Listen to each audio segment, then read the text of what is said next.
Hello and welcome, my dear friend, to Spirit Guide Tales. I have a quiet sense that this message isn't meeting you in chaos. It's meeting you in emptiness. Not the dramatic kind. The kind that lingers behind your eyes when you stare at the wall a little too long and wonder where your fire went. Let's begin here. You're not tired because you've done too much. You're tired because you've felt too much for people who never gave you a safe place to feel it all. And that's a different kind of exhaustion. The world calls it burnout, but for you, it's betrayal. Quiet, slow, accumulated over time, a betrayal of your own heart. Not because you failed, but because you loved without limits.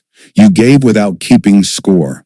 You poured and poured until the people you were filling mistook your generosity for an endless supply. You weren't built to be a machine, but somehow you became one. You remembered birthdays that were never remembered for you. You carried other people's dreams while yours waited patiently in the background. You answered calls at impossible hours, not because you had energy, but because you knew what it felt like to have no one. You didn't do it for praise. You did it because it's who you are. But here's the question no one asked you. When was the last time someone truly checked on the cost of your availability?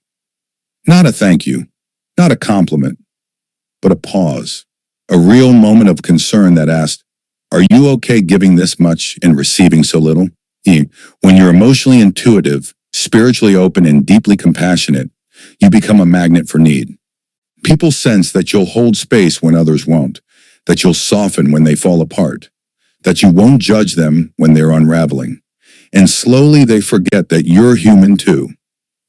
You've been carrying other people's healing while quietly bleeding yourself, and the world applauded you for it.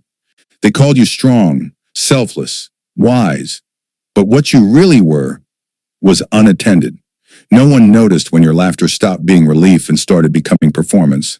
No one noticed when you stopped naming your needs because every time you tried, the room fell silent.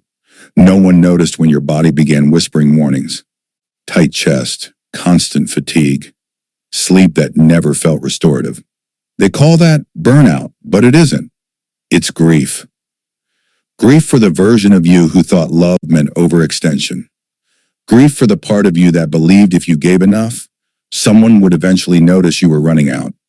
And here's the truth no one told you while praising your generosity. Spiritual giving without boundaries isn't noble. It's self-erasure disguised as kindness. You are a vessel, and vessels must be refilled, protected, loved back into wholeness. You do not owe everyone access. You are not required to be the emergency contact for crises you didn't create.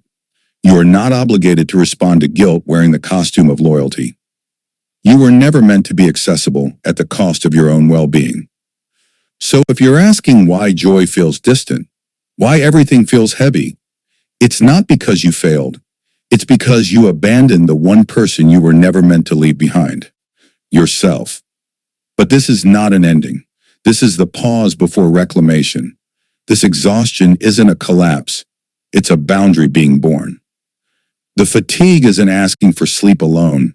It's asking for your return to your breath, your rhythm, your truth. This season isn't punishment. It's resensitization. You numbed yourself for so long to make room for others that you forgot how clear your own instincts once were. You forgot what your intuition sounds like when it isn't drowned out by someone else's chaos. So hear this clearly. You are allowed to disappoint people in order to stay faithful to yourself. You are allowed to walk away from emotional exchanges where the cost is always yours. You are allowed to stop being the strong one when no one ever asked if you wanted that role. You are allowed to be too much for people who offer you too little. Because strength without softness becomes a cage, and you've spent long enough imprisoned by your own compassion. Something is shifting now, quietly, firmly. You've outgrown the version of yourself who needed to be needed to feel worthy. That role has expired. The script is worn thin, and it's time to write a new one. A story where you hold space for yourself, where love is measured not by how much you give, but by what you allow to return, where kindness doesn't mean unlimited access, where presence doesn't mean permission. You are allowed to be loved in stillness, not just in service. And if that makes others uncomfortable, let it. Let them feel the absence where your overfunctioning used to live. Let them adjust to your new boundaries. Let them meet the version of you that says, I'm no longer available for being emptied. Here's what no one prepares you for. As your energy becomes sacred, your access list gets smaller. That isn't arrogance.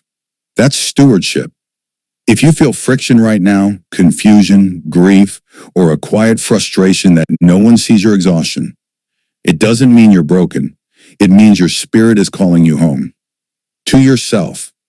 To a life that doesn't demand proof of worth through exhaustion. To relationships that reciprocate instead of consume. You don't have to burn out to be seen. You don't have to break to be cared for. You don't have to be useful to be loved. And now the real healing begins. Not because someone finally chose you, but because you chose yourself. You rested.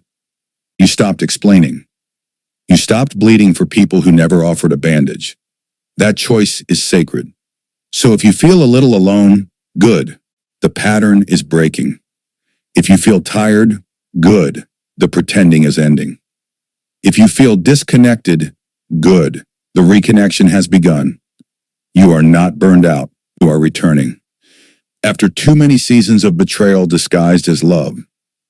This isn't exhaustion. It's emergence. Welcome back, my dear friend. You were never too much. You were just pouring into containers that couldn't hold you. Now it's your turn to be filled. By peace, by clarity, by divine love, by a love that doesn't ask you to earn it. The test is over. You don't need to be the healer in every room. Sometimes the holiest thing you can do is rest. Thank you for being here with Spirit Guide Tales. If this message resonated, please like the video, share it with someone who may need it, and subscribe to continue the journey. Choose the next video on your screen that speaks to you, and I'll see you there.